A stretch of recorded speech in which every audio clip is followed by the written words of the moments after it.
What's up, Panther fans and Panther Nation? Final thoughts video for day 14. I thought we looked good. I didn't get to see the Bills offense versus the Panthers defense, but hopefully I'll get to see that tomorrow. I'm going to be filming that tomorrow. More so than the wide receivers and the Panthers offense. But as far as I know, it looked like an even battle over there, but I don't know for sure. You know, somebody else will probably have video of it on YouTube somewhere. But I was videoing specifically the offense versus the Bills defense because of the fact that I wanted to see how our wide receivers would deal with the Bills secondary and also the offensive line. You know, they gave up one sack on Kyle Allen. There were actually two plays where he held the ball too long, and it was a bit of a concern. All the quarterbacks look pretty good today. You know, I'm not too keen on making a decision on which quarterback I like the most today, but you know, I'll have to go back and look at the footage a little bit. But you know, I'm going to do that after training camp. I'm going to go back and look at all these videos and all this footage. But you know, the O-line made some good pushes on run blocking and you know, kind of opening up these holes on the run game, particularly on the draw. It looked good. They did get some pushback on a couple of plays, but overall, you know, pretty solid play. Ian Thomas was not in pads today, but he did have a uniform on, so he did not practice. He's still hurt, still nursing that injury. So we'll let you know how that progresses. Torrey Smith balled out today, man. He looked good. I was really happy with him and Chris Hogan. You know, they were both making that extra effort to catch the ball. They were both fighting off those defenders and getting that extra yardage and extra couple of feet to catch the ball. Bonifon did what he did best, man. He's been busy this past week and a half in training camp.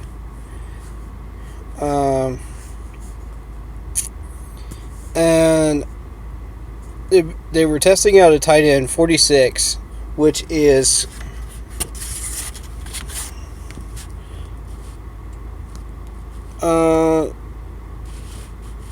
no, my mistake. Yeah, 46, which is Tamarick Hemingway. There's two 46s on the roster, that's why I got momentarily confused.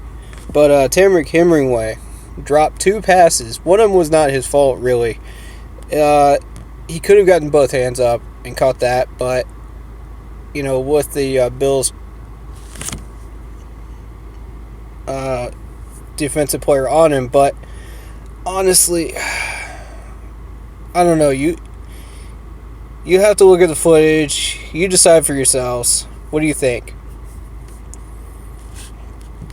Yeah, I'm not sure exactly who gave up that sack on the offensive line. I'll have to look at that. But Adrian Robinson, busy day today.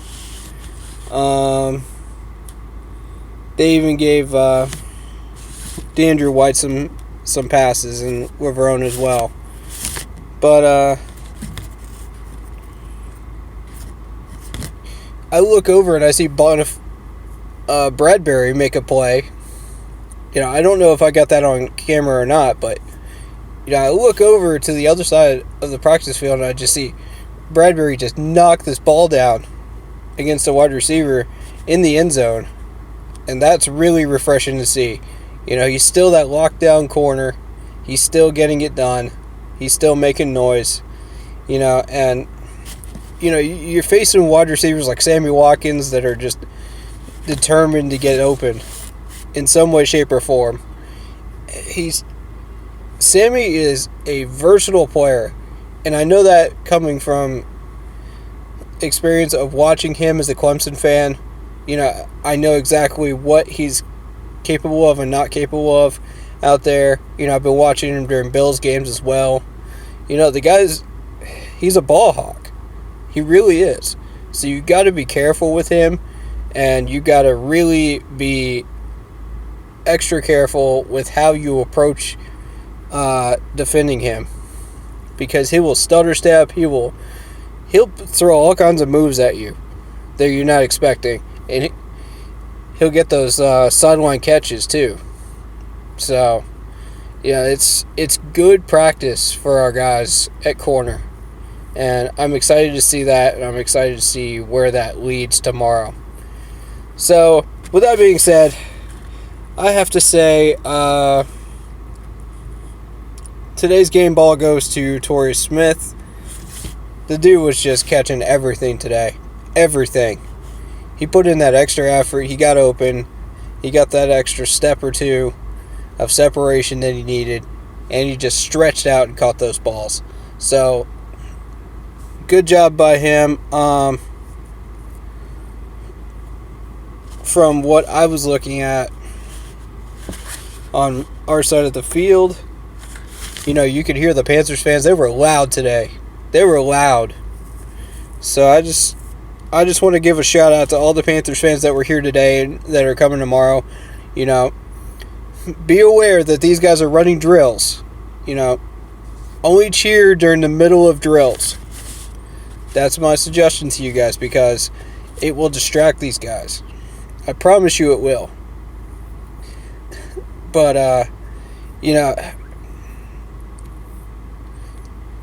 I love the loyalty and the support on our side, though. That's awesome.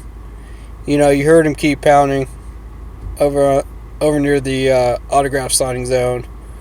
Near the tents.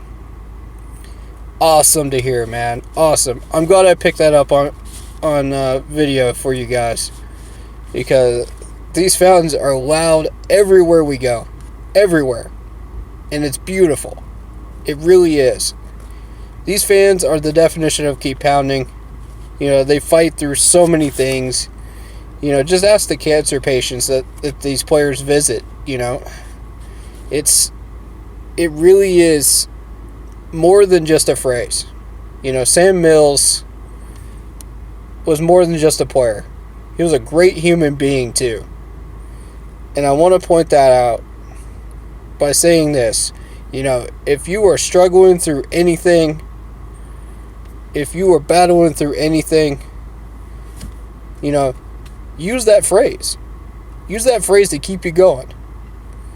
And it'll serve you well. Keep pounding through everything. Every day's a battle for some people. And, I may not know what you're dealing with. Neither does any of our brothers and sisters in this fan base, but we lean on each other, and we're a strong foundation, we're a strong rock, we're a strong mountain for each other, and that phrase unites us. So to me, it's more than just a phrase, it's life. It's life, guys. It can be applied everywhere.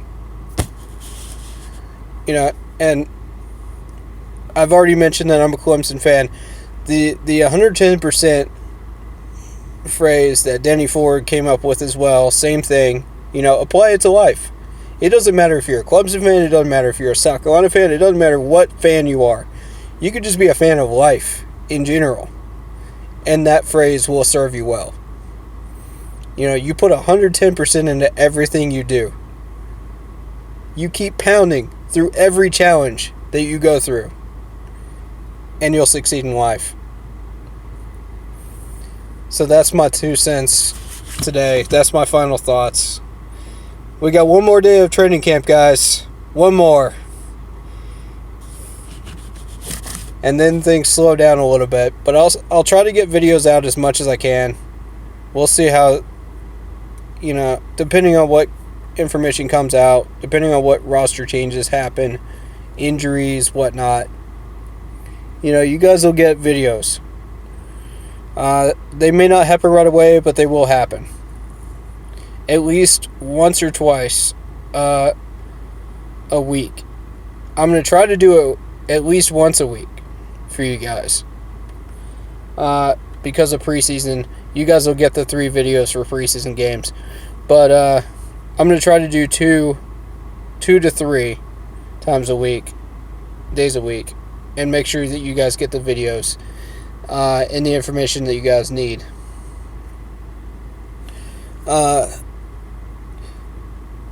One thing I want to mention before we go, and this is Panthers related because we play the Colts, they were talking a good bit about Andrew Luck's injury status and the fact that he may not even play regular season games. That's interesting, isn't it? That's really interesting.